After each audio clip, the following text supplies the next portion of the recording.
Hi everyone, Dr. Bell here, and I'm with the first installment of what I like to call Wednesday's Writing Tips. I'll be back every Wednesday to include a quick writing tip to augment the other video lecture that I'll be providing each week. Today I just want to kind of start with the overview of what is good academic writing and what are some key ideas and tips that you can use to set yourself up for success. So my first tip is stay organized by creating a clear thesis and then making sure that every paragraph has a good topic sentence that connects back to that thesis and connect each paragraph to the next with a transition word so you can show how one idea connects to another. So this is one of the projects that I've been working on. I might have already told you in some of my other videos that I just love Star Trek.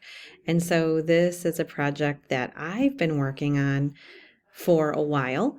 It will be in a book project, and it's a little different than what you'll be doing, so it's quite a bit longer. So my thesis, you might laugh at this, doesn't occur until the bottom of almost the second page. But what I do is explain what I'm going to be arguing in the project, and then I make sure throughout the essay I connect back to that main idea. Okay, so I think it's always a great way of staying organized is making sure that every new paragraph starts with a main idea that's clear. Never start a paragraph with a quotation from another person. We want to make sure that it's our voice starting the paragraph and ending the paragraph.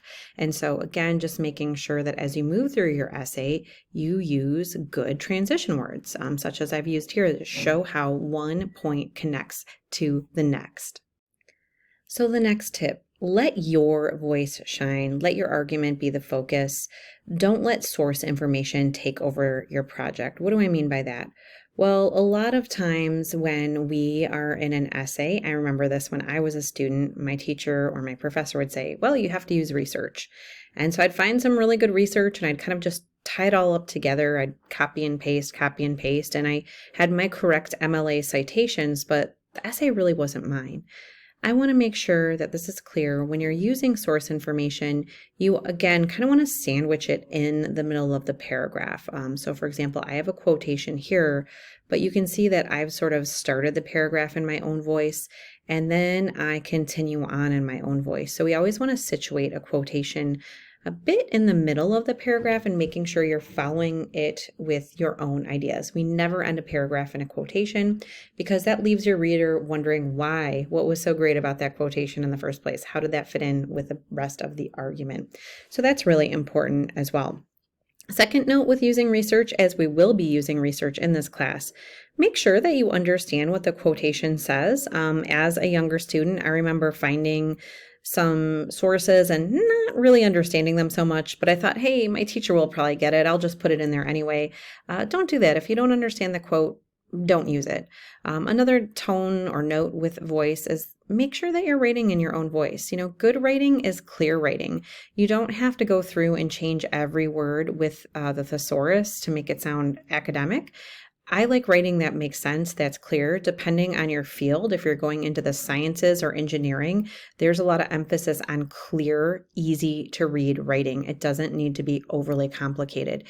If you have dreams of pursuing the law, one area of emerging research is thinking about how the language of the law, in fact, can be simplified. So when you're writing an essay for this class, it's okay as long as it makes sense, it's clear, it's organized.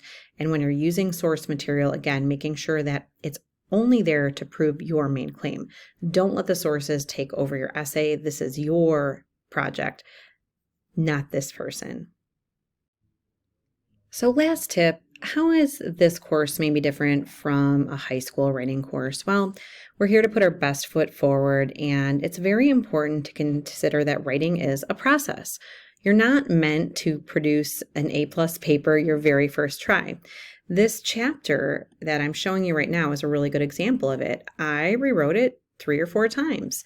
I went through one time and kind of drafted some things up, and I sent it to a friend, and they looked at it and gave me some suggestions. Then I sent it on to the editors, who offered some more suggestions, and I changed it again. But this is part of the process. Here at Detroit Mercy, we have a lot of folks that can help you, including myself. I'd be delighted to read drafts, but we're also going to be connecting with our consultants at the Detroit Mercy Writing Center. They're available free of charge. They'll be helping you with your work. And we're going to have some moments and spaces for peer review. And sometimes students say, well, I'm not good. I can't really look at other people's work. I don't have anything positive to say as far as offering good constructive comments. You don't have to be an expert to do this work. You can read through something and tell someone whether it makes sense or not, right? Is it organized in the way that we just talked about? Is it clear? Are the ideas clear? Is it presenting one side of an argument that makes a lot of sense? So in a nutshell, I try to keep these Wednesday writing tip videos pretty short, but this one was just like, what is academic writing in a nutshell? As we move forward, we'll think about finding good research, citing sources in MLA style, what it means to have a clear argument and sort of adding your conversation to the world of scholarship. But right now, in a nutshell, again, in my opinion, academic writing is clear, it's organized, it uses source material to back up the writer's own claim. All right, thanks everyone. Have a great week.